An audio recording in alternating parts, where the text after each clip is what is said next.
देता है।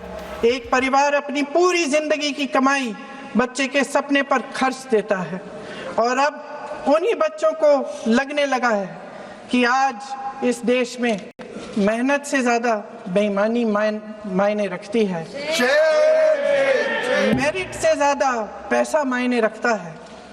तब सिर्फ एक छात्र नहीं हारता, उम्मीद हारती है।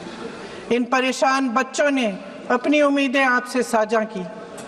उनकी मांगे क्या थी कि पेपर लीक करके उनके साथ जो बार बार अन्याय किया जा रहा है उस पर कार्रवाई की जाए, कि जो सिस्टम उनके भविष्य को कुचल रहा है उसे सुधारा जाए, कि जो माफिया उन्हें घेरे हुए है उसे हटाया जाए, कि जिस मंत्री के कार्यकाल में ये सब हुआ वह इस्तीफा दे, कि उन पर बर्बरता करने वालों पर कार्रवाई की जाए और उसके लिए माफी मांगी जाए।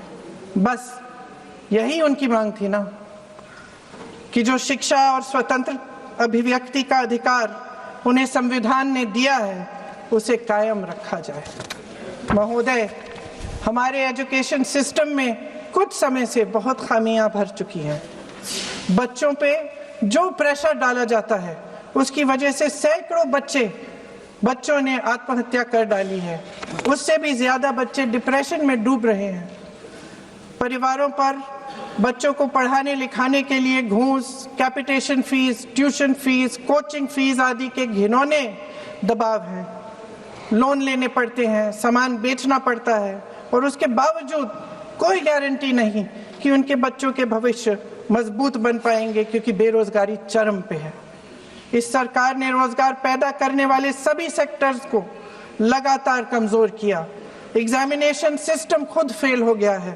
पिछले दशक में 152 पेपर लीक हुए, 750 करोड़ छात्र प्रभावित हुए, मगर एक भी दोषी, एक भी माफिया को सजा नहीं।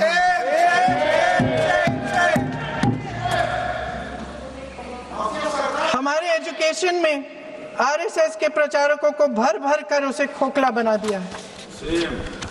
जबरदस्ती एनटीए बनवाकर सिस्टम का केंद्रीकरण करके उसे और भी उलझा दिया।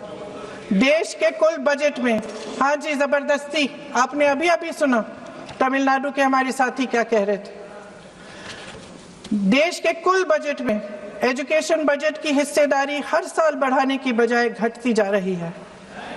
1.4 लाख करोड़ रुपया का पूरा बजट एजुकेशन बजट है और 1.32 लाख करोड़ सिर्फ नीट देने वाले 22 लाख बच्चों के परिवारों से हर साल खींचा जाता है। एक और शर्मनाक आंकड़ा भी है। 1.4 लाख करोड़ रुपया हमारा पूरा एजुकेशन बजट और 16 लाख करोड़ रुपए जो मौजूदा सरकार ने बड़े उद्योगपतियों के लोन माफ किए हैं। सोचिए कि इस सरकार की प्राथमिकताएं क्या है। सच ये है अध्यक्ष महोदय कि जिस तरह अस्पताल में उस छात्रा की मां का विश्वास पूरे सिस्टम से हट गया है, उसी तरह देश के युवाओं का भरोसा इस पूरे सिस्टम से टूट चुका है। और जब इस तरह देश के भविष्य, हमारे युवा निराश होकर सरकार और सिस्टम से अपना भरोसा हटा देते हैं, तो उस भरोसे को फिर से बनाने के लिए सिस्टम के अंदर से जवाब नहीं ढूंढा जा सकता। उसके दायरे से बाहर निकलना पड़ता है, नए सिरे से ठोस प्रयास करने पड़ते हैं। अफसोस की बात यह है अध्यक्ष महोदय कि इतना हो जाने के बाद भी आदरणीय प्रधानमंत्री महोदय जी और उनके साथी इस सच्चाई को समझ नहीं पा रहे हैं। वे अभी भी ये सोच रहे हैं कि पीआर, नैरेटिव चेंज और पालतू मीडिया के सहारे एक बार फिर उनकी नैया पार हो जाएगी। परसों शिक्षा मंत्री जी ने शर्मनाक परिस्थितियों में अपना इस्तीफा दिया और कल यहीं मकर द्वार पर मेरे सत्ता पक्ष के सांसदों ने जिंदाबाद के नारे चिल्लाते हुए उनका संसद में ऐसे स्वागत किया जैसे मानो कोई सुपरस्टार पहुंच गए हैं। विडंबना देखिए महोदय, जब भूतपूर्व शिक्षा मंत्री को मुकुट पहनाया जा रहा था स्वागत हो रहा था उनका, तब महाराष्ट्र में एक परिवार पेपर लीक पीड़ित अपनी बेटी की आत्महत्या का शोक मना रहा था। आपकी सरकार ने देश के करोड़ों छात्रों को क्या संदेश दिया? आपको किस बात का गौरव है, किस बात का अभिमान है? ये कौन सा अहंकार है?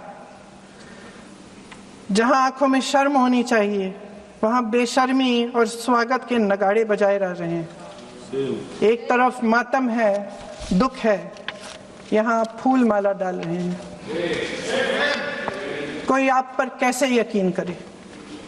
प्रधानमंत्री महोदय जी ने नया शिक्षा मंत्री चुना, एक ऐसे व्यक्ति को इस पद पर आसीन किया जिसने एक गर्भवती महिला के बलात्कारियों की रिहाई पर अपनी सहमति व्यक्त की, खुशी जताई। देश की करोड़ों लड़कियों को प्रधानमंत्री जी ने क्या संदेश दिया? सच्चाई बोल सर, अखबारों में है। अखबार में नहीं, मेरा